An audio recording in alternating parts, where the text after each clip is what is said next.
bulky electrical glove that inspired questions from nosy strangers.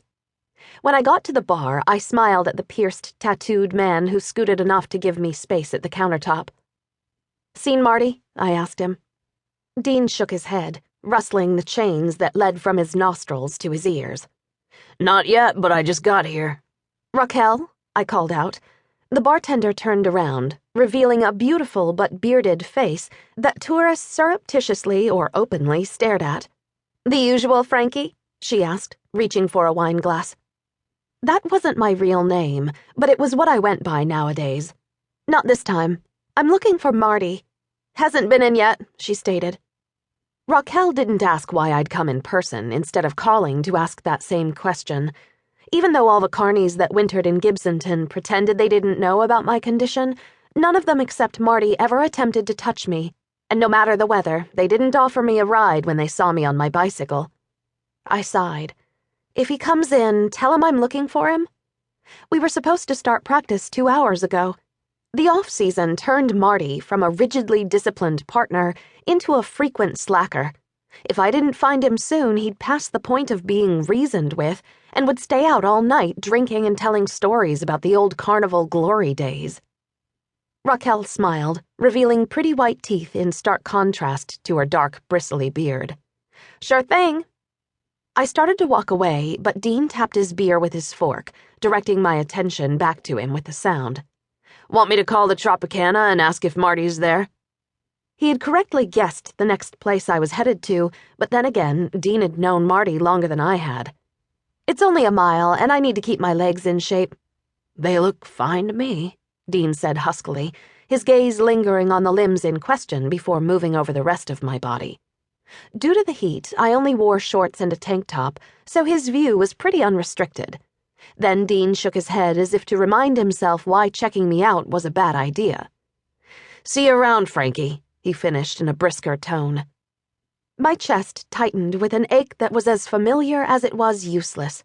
Yeah, Dean knew why fantasizing about my legs, or any other part of me, was pointless, and I'd long ago accepted that there were some things I'd never have. Yet in a flash of weakness, I found myself looking at a couple who were seated at a nearby table. Their fingers were interlaced as they whispered to each other. That simple touch was something they hardly seemed aware of, but it caught my attention like a spotlight beamed onto it, turning that ache in my chest into something closer to a burn. The couple glanced at me, perhaps sensing my stare, but then their gaze quickly passed me by.